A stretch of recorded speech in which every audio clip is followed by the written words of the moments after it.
Okay guys, I am done for now for this car. This will probably be the last video you see of it for a while. I got the cooling system done, all the hoses are wrapped with hangers and duct tape. The radiator's done, I just gotta cut these nubs off, which I'll do when I seatbelt it in a couple months. The fan cannot be wired up until I knock the window out, which I do not want to do until closer to the Derby because I don't have a garage to store it in. Same with hot wiring the alternator and the starter. The battery's still here because, once again, I don't want to knock out the windshield yet. I even have the battery cables already. The fuse box is still here. I got to wait once again for the windshield to be out before I can run this big old harness through the windshield down to here, and then I'm going to move the box up to here. Zip tie there or whatever.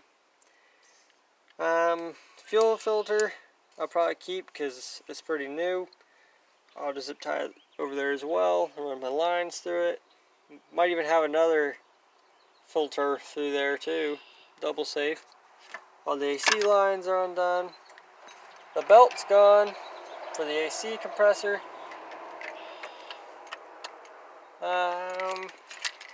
Power steering reservoir. All I'm going to do for this is pull it off the metal clip and let it sit in there so it's just more flexible. It can move around. Leave the ABS system, but I will cut and weld these brake lines closer to time. Everything's moved off of this bracket except for this ground wire, which goes just from the body to the engine. So I'm not going to mess with that because there's plenty of slack. But I'm definitely leaving that bracket. AC unit, I unplugged it, pulled the lines. All the lines back here pulled. Air box will come off closer to time, so I don't have any cicadas or anything getting in there, because that's supposed to be this year.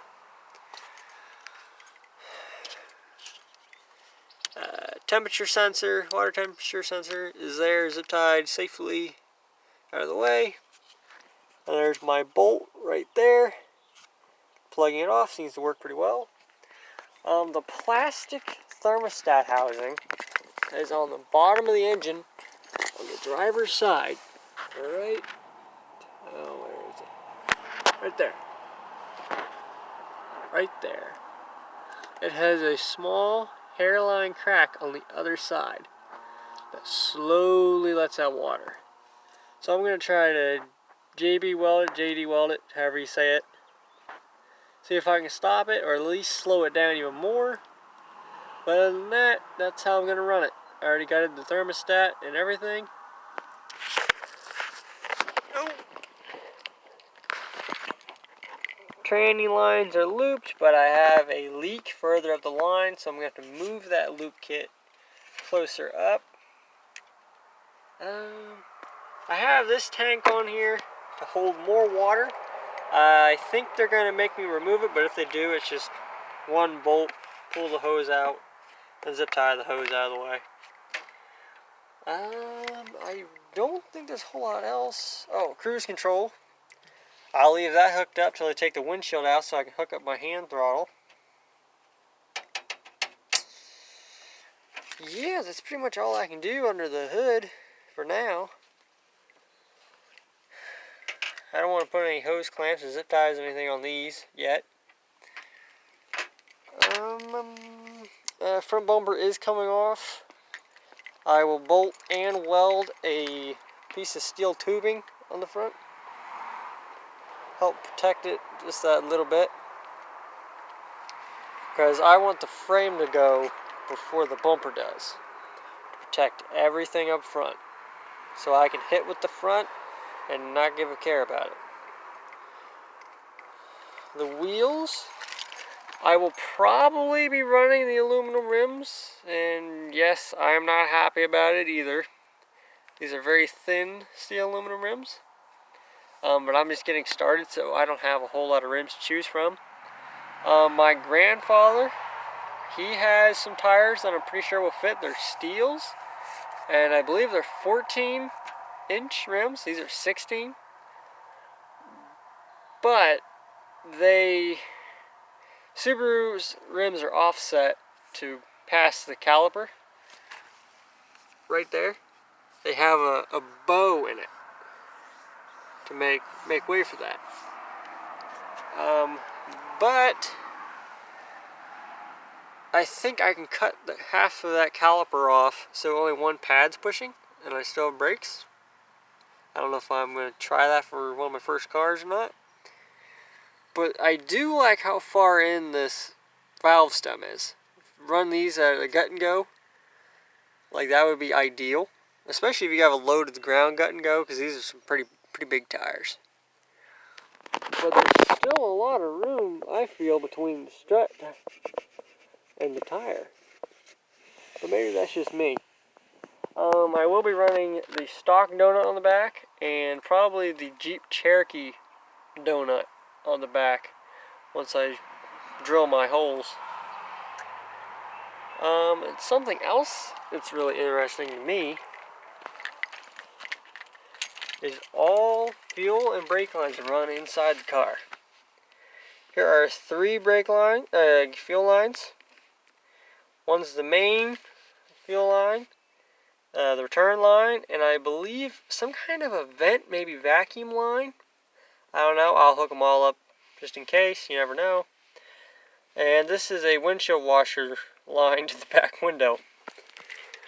And over there are the 2 brake lines, along with a big old wire harness, which I already tested. I can unplug that once I run my factory fuel wiring. Not my factory fuel wiring, my personal homemade wiring for the fuel pump.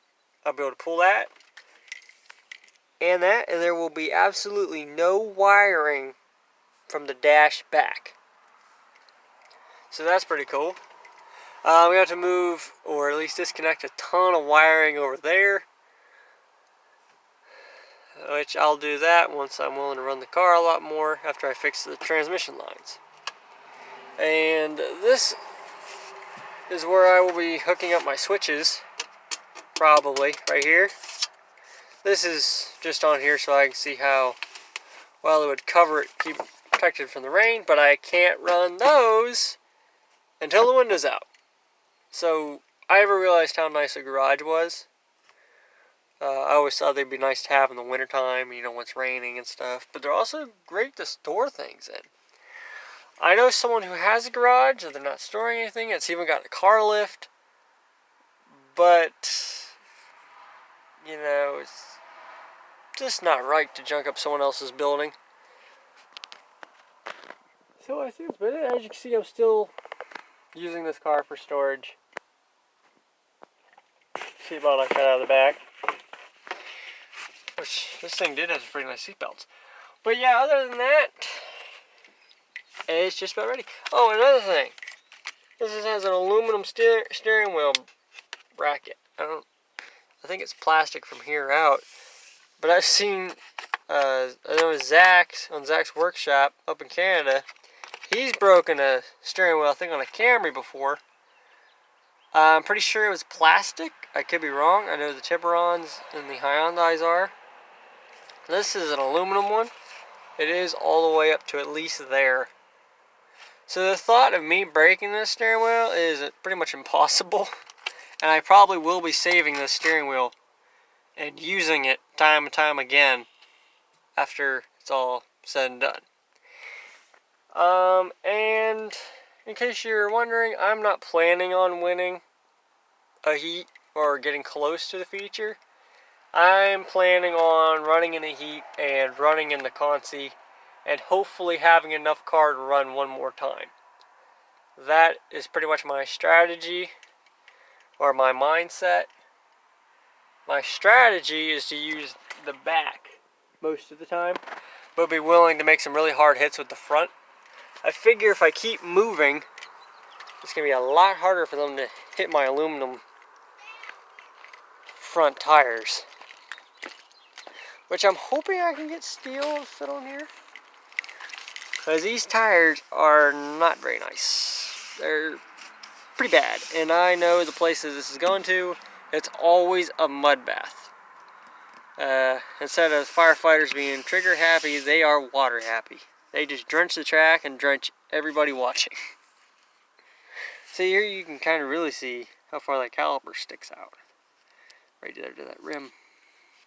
And these front rotors are junk. It's like a roller coaster ride when you run your finger across them. And I have all the plastic and wiring pulled out of both fenders. Except for, of course, the driver's side, which is the main harness that needs flipped around up to the windshield. I already played with the paint a little bit. And yes, these are in because I don't want bugs and stuff getting inside the car. And here's one last thing before I finish the video. When I blew the main fuse, my window was left down, and I thought it was going to be left down all night. So me and my brother tore the metal bracket, or whatever it's called, out of this whole thing, unbolted it anyway, pulled it up, and we got jammed 2 hammers in this to keep the window up. It's been like that for probably a month now. But yeah, so I guess that is all a wrap. Oh, one last thing, guys. For you guys with the electric seats, put your seat in position before you start ripping all the wiring out. Mine still works. When I got the battery hooked up, mine still works. But I'm 100% sure it's running off of this harness right here.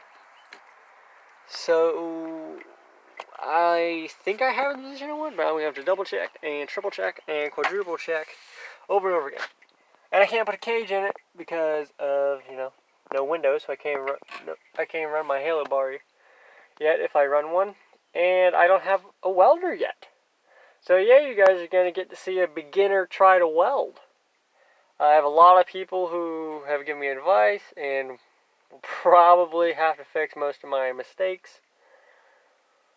But other than that, I think we're finished today, guys. So take care and keep an eye on my demolition journey. Bye-bye.